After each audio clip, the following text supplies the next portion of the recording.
I'm James Bowley, and this is my final presentation on the Second Amendment.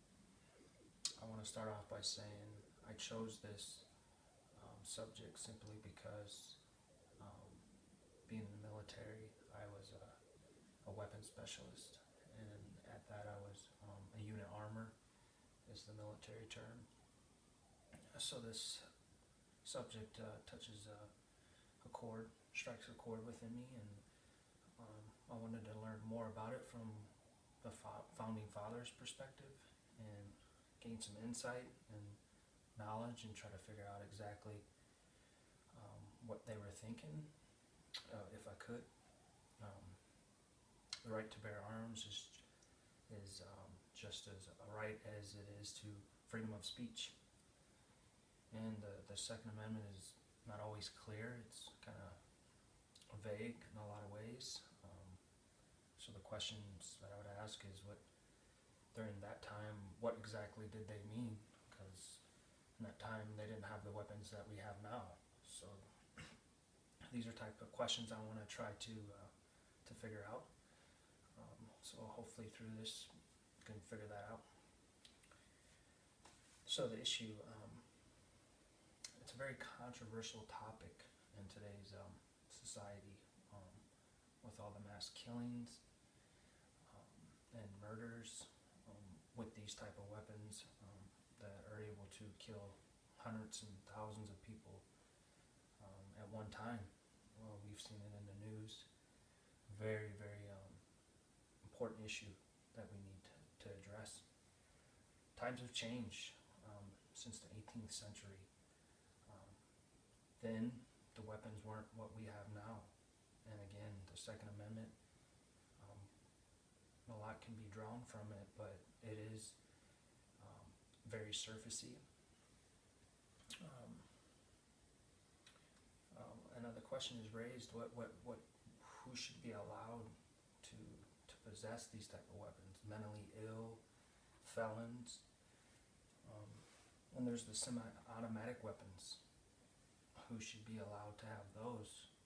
I mean, those are able to cause a lot of destruction in a short amount of time. I don't think, from my perspective, that the founders had the intent or had the knowledge of what, or knew of what type of weapons that were going to be produced in the future. I think their mindset was more toward, from what my understanding is, more for the protection of families. So it is a constitutional law because it's in the Second Amendment, and it deals with the right to bear arms. Weapons are granted to people based on this amendment. I got a quote from an online source I would like to share.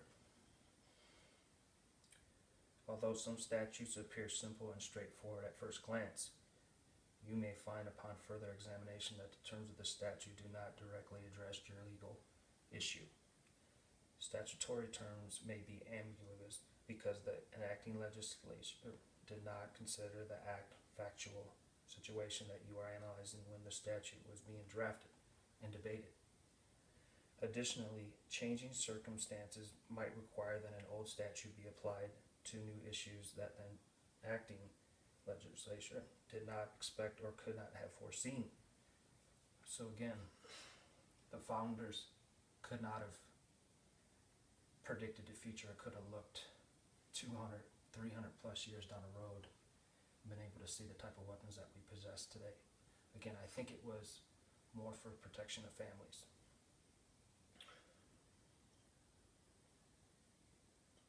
The Declaration of Independence: we hold these truths to be self-evident, that all men are created equal, that they are endowed by their Creator with certain unalienable rights, that among these are life, liberty, and the pursuit of happiness.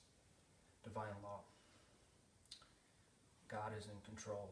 God, this is something our Creator has set forth to us, which is priority overall. Psalms 139:13 through 16. For you were formed in my inward parts. You knitted me together in my mother's womb. I praise you, For I am fearfully and wonderfully made. Wonderful are your works, my souls know it very well. My frame was not hidden from you when I was being made in secret. Moving in the depths of the earth, your eyes saw my unformed substance. In your book were written, every one of them, the days that were formed for me, when as yet there was none of them. We have purpose and life and meaning. Every person has life, and it really just strikes me the core that all these people that are dying because of the destruction of these massive weapons is just tearing me apart. And I think, again, I want to reiterate that the founding fathers had divine law in mind, but also I think that the protection of family was on the forefront of their mind. Analyzing the issues, comparing and contrasting the U.S. Constitution, scope of authority or lack of. It's difficult to say. The Second Amendment is really vague. It can be ambiguous. The argument can be made from both sides. I think it would be best served to have some tweaking to where there's more extensive background checks. We could really use that. I don't think, again, that the founding fathers realized the type of weapons that we possess today.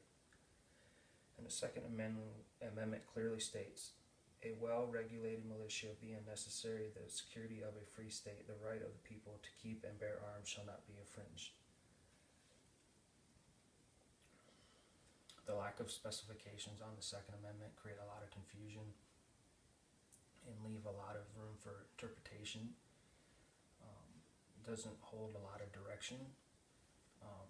It's pretty straightforward, but I think there would have to be a balance between not taking so much away from it or adding to it. I would like to share with a Supreme Court case that I'd like to highlight. It's the District of Columbia versus Taylor, 2008, which is where the Supreme Court ruled it was unconstitutional to deny individuals' right to possess firearms.